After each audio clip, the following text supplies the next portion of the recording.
Hello students, तो आप सभी ये सोच रहे होंगे कि भाई यूपी आयुष कब स्टार्ट होगा और इसका क्या प्रोसेस होता है, इसका काउंसलिंग प्रोसेस कैसे करना है सर। अगर हम सेल्फ करना चाहते हैं तो कौन कौन सी चीज़ों का ध्यान रखना है और इसका कंप्लीट या एग्जैक्टली काउंसलिंग प्रोसेस क्या होता है। तो देखो भाई, सबसे पहले जो भी स्टूडेंट और पेरेंट्स इसको देख रहे हैं एक चीज़ को समझ लें। जब प्रोसेस सेल्फ करें तो भाई बहुत बड़ी एक रिस्पॉन्सिबिलिटी, बहुत बड़ी जिम्मेदारी और एक अपडेट का विशेष फर्क पड़ता है। पहले नंबर पे तो एक्सपेक्टेड डेट, जो मुझे ऐसा लग रहा है इसकी expected date 10th to 15th अगस्त के पहले पहले प्रक्रिया शुरू हो जाएगी। ठीक है, 10 से 15 के बीच में शुरू हो जाएगी।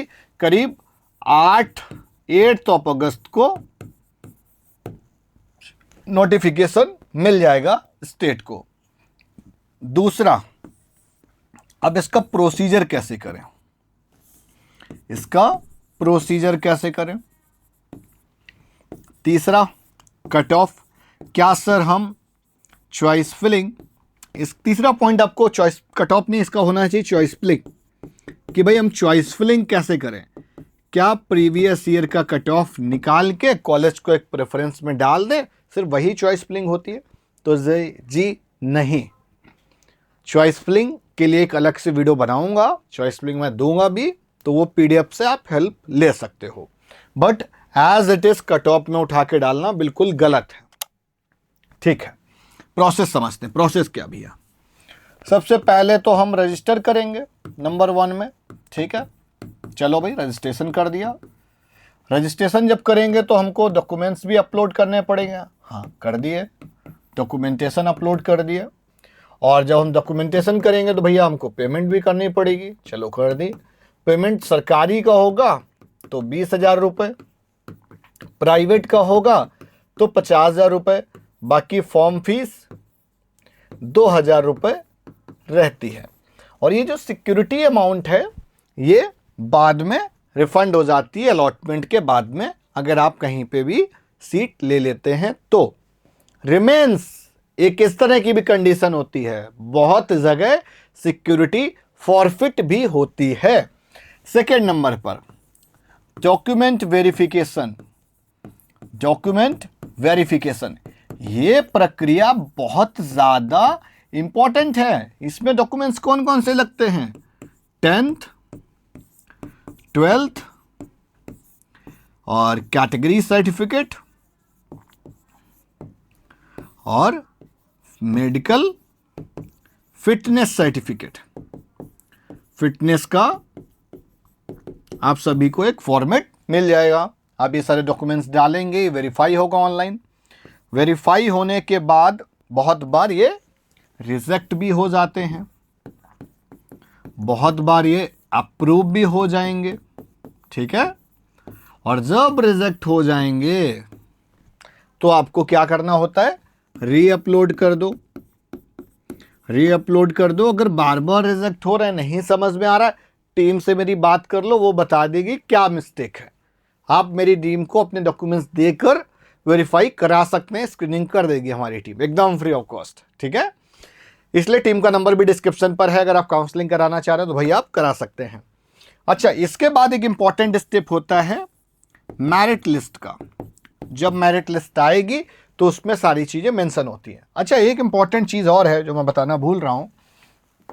ये जो अमाउंट आप पे करोगे ये आपको अपने ही अकाउंट से पे करना है, मतलब फैमिली के किसी भी अकाउंट से पे कर सकते हो, किसी अननोन के अकाउंट से मत करना। आई मीन कि कैफ़े से या किसी जानने वाले के अकाउंट से, बिकॉज ये 6-7 महीने के बाद रिफंड आता है, तो बहुत बार लोग रिफंड देते नहीं है, पता नहीं चलता है या बताएंगे भी नहीं आपको आ गया, तो आपका लॉस हो जाएगा। अच्छा, जो भी फिर स्टेप नंबर 4 फिर आपकी आ जाती है एक मेरिट लिस्ट। मेरिट लिस्ट तो देखो आई गई थी यहाँ पे। मेरिट लिस्ट के बाद 3rd के बाद आ जाओ आप 4th पे, फिर आप करोगे चॉइस फिलिंग। अच्छा, चॉइस फिलिंग करने के साथ साथ कम से कम आप भैया 5 कॉलेज डालो, एट लीस्ट 3 to 5 कॉलेज का सिलेक्शन आप करो ही करो। सरकारी वालों को तो सारे कॉलेज भरने चाहिए। ये 3 to 5 हम प्राइवेट की बता रहे हैं। गवर्नमेंट के लिए ऑल कॉलेजेस डाल के चलो। राउंड 1 बड़ा इंपॉर्टेंट होता है। पहला अलॉटमेंट लो, फिर अपग्रेडेशन में जाओ। पांचवा भाई चॉइस फिलिंग हो गई।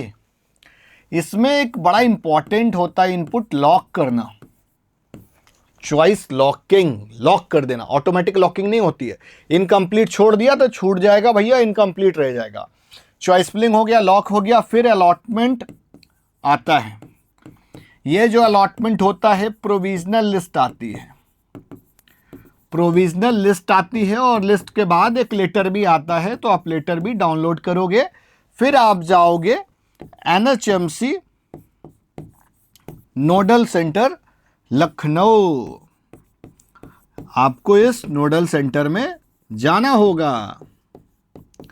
जब आप नोडल सेंटर जाएंगे तो यहां पर आपको सारे ओरिजिनल डॉक्यूमेंट्स लेकर जाने होते हैं।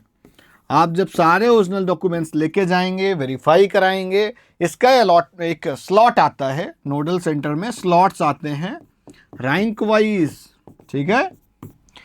वेरीफाई करा लिया भैया 7 नंबर पे। अच्छा, लेटर आया तो आपको यहां पे डिसाइड करना होगा कि आपको नोडल सेंटर रिपोर्ट करना है या नहीं करना है। रिपोर्ट करने से पहले प्लान कर लें, बिकॉज अभी तक प्रोविजनल है ये। तो आप गाइडलाइन पढ़ के रखें कि भाई अगर कर लेंगे तो फिर दिक्कत में फंसते हैं, रिपोर्टिंग ना करें। इट इज बेटर कि यहां पर भी राउंड 1 में लास्ट ईयर फ्री एग्जिट थी। राउंड 1 में फ्री एग्जिट थी, ठीक है। अभी बता दे रहा हूं पहले से। नोडल सेंटर गए, फिर जो एक फाइनल लेटर होता है वो आप वेबसाइट से डाउनलोड करेंगे। फाइनल अलॉटमेंट लेटर वो आप डाउनलोड करेंगे। डाउनलोड करने के बाद आप जाएंगे कहां? अलॉटेड इंस्टीट्यूट, ठीक है। 8 नंबर पे अलॉटेड इंस्टीट्यूट। और यहां जब जाओगे तो आपको सारे ओरिजिनल डॉक्यूमेंट्स लेके जाने पड़ेंगे, पूरी फीस लेके जानी पड़ेगी और सारा डिपोजिशन आपको करना होगा। हमारी टीम आपको जो सबसे ज़्यादा हेल्प करती है इसी प्रोसेस में। बहुत बार बच्चों को अलॉटमेंट मिल जाता है तो कॉलेज रेजिग्नेशन एक्सेप्ट नहीं करता है।